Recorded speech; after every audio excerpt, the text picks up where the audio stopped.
అందరికీ నమస్కారం. మామిడికాయ నిల్వ పచ్చడి ఎలా పెట్టుకోవాలో చూపిస్తాను. ముందుగా మామిడికాయలు తీసుకొచ్చుకొని నీళ్ళలో వేసుకోవాలి కొద్దిసేపు. ఆ తర్వాత నీట్‌గా కడిగేసి తుడిచిపెట్టుకోవాలి.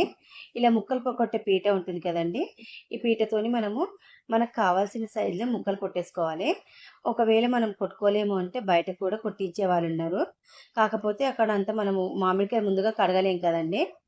అందుకే నేనైతే ఇంట్లోనే కొట్టుకున్నాను ముక్కలు. ఇలా ముక్కలు కొట్టేటప్పుడే జీడి కూడా అందులోకించి తీసేసేయాలి. మనకి మామిడికాయలలో మళ్ళీ జీడి వస్తుందండి. ముందుగానే తీసేసి పెట్టేసుకుంటే ఈజీగా అవుతుంది. ముక్కలు కొట్టాక కూడా తీయొచ్చు, కానీ అన్నీ ఏరుకుంటా కూర్చుంటే టైం అంతా వేస్ట్ అవుతుంది. ఇలానే చేసుకుంటే బెటర్ అండి.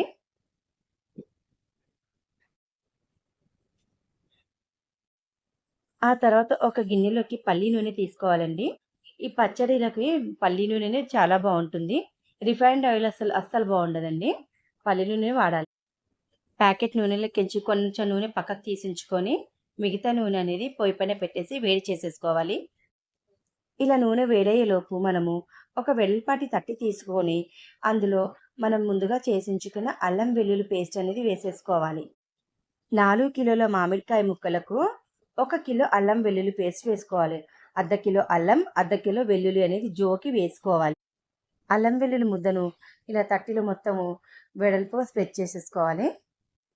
నూనె వేడయ్యాక అందులోకి ఒక 2 స్పూన్స్ జీలకర్ర వేసుకోవాలి. అలాగే ఒక 2 స్పూన్స్ ఆవాలు వేసుకోవాలి. ఈ వేడైన నూనె తీసుకెళ్ళి మనం ముందుగా చేసించుకున్న అల్లం వెల్లుల్లి పేస్ట్ వేసేసేయాలి. ఆ తర్వాత మూత పెట్టేయాలి. ఇది చల్లారే లోపల మనం ముందుగా మామిడికాయ ముక్కలు జోకించుకోవాలి. నేనైతే 4 కిలోల మామిడికాయ ముక్కలు తీసుకున్నానండి. 4 కిలోల మామిడికాయ ముక్కలకు అర్ధ కిలో కారం పొడి, 1 కిలో ఉప్పు తీసుకోవాలి. ఈ పేస్ట్ చల్లారాక అందులో ఒక గ్లాస్ ఆవపొడి వేసుకున్నానండి. మీకు కొలత తెలియకపోతే ఒక 100 గ్రాముల దాకా వేసుకోవచ్చు. కొంచెం ఎక్కువ వేసుకున్నా ఏం కాదు. ఒక టీ స్పూను జీలకర్ర, ఒక స్పూను పసుపు, ఒక స్పూను మెంతి పొడి, ఇవన్నీ వేసేసుకున్నాక ఒక కిలో ఉప్పు వేసుకోవాలి. ఉప్పు అనేది ఒక 100 గ్రామ్స్ ఎక్స్‌ట్రానే వేసాను. అర్ధ కిలో కారప్పొడి వేసేసుకోవాలి. ఇవన్నీ వేసేసుకొని బాగా కలిపేసుకోవాలి. ఇవన్నీ అల్లం వెల్లుల్లి పేస్ట్‌కి బాగా కలిసాక ఇందులో ముక్కలు కొన్ని వేసేసుకొని బాగా కలుపుకోవాలి. కొంచెం కొంచెం పెట్టుకుంటూ ఈ మసాలా అనేది కొంచెం కొంచెం పెట్టుకుంటూ ఒక ప్లాస్టిక్ డబ్బాలోకి తీసుకోవాలి. నేను ప్లాస్టిక్‌ది ఎందుకు తీసుకుంటున్నానంటే జాడీలైతే ఇప్పుడైతే ఖరాబ్ అవుతున్నాయి జాడీలలో పెడుతుంటే. అందుకే ప్లాస్టికే బెటర్ అండి. ఇలా మొత్తం కొంచెం తీసుకోవాలి. ముక్కలకు పట్టించుకుంటా వేయాలి మెల్లిగా.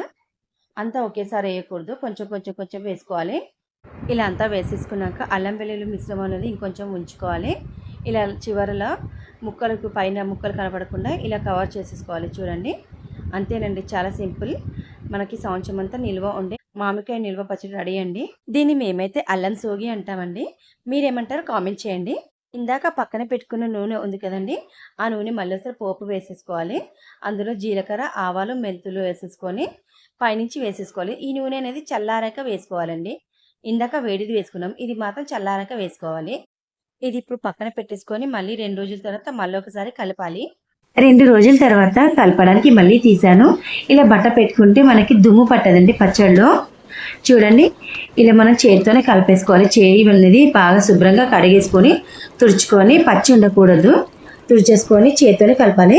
చేతితో కలపడం వల్ల బాగా కలుస్తుంది. అంతేనండి, ఎంతో రుచికరమైన అల్లకాయ పచ్చడి అండి. మేమైతే అల్లం సోగి అంటాము. చాలా టేస్టీగా ఉంటుంది. వేడివేడి అన్నంలో ఇది వేసుకొని తింటే చాలా బాగుంటుందండి. ఈ వీడియోలో చెప్పిన ఇంగ్రీడియంట్స్ అన్నీ కూడా కొలతతో సహా చెప్పానండి. ఇంకా ఏమైనా డౌట్స్ ఉంటే కమెంట్ సెక్షన్లో కమెంట్ చేయండి, ఖచ్చితంగా రిప్లై ఇస్తాను. మీకు ఈ వీడియో నచ్చినట్లయితే లైక్ చేయండి, షేర్ చేయండి, కమెంట్ చేయండి.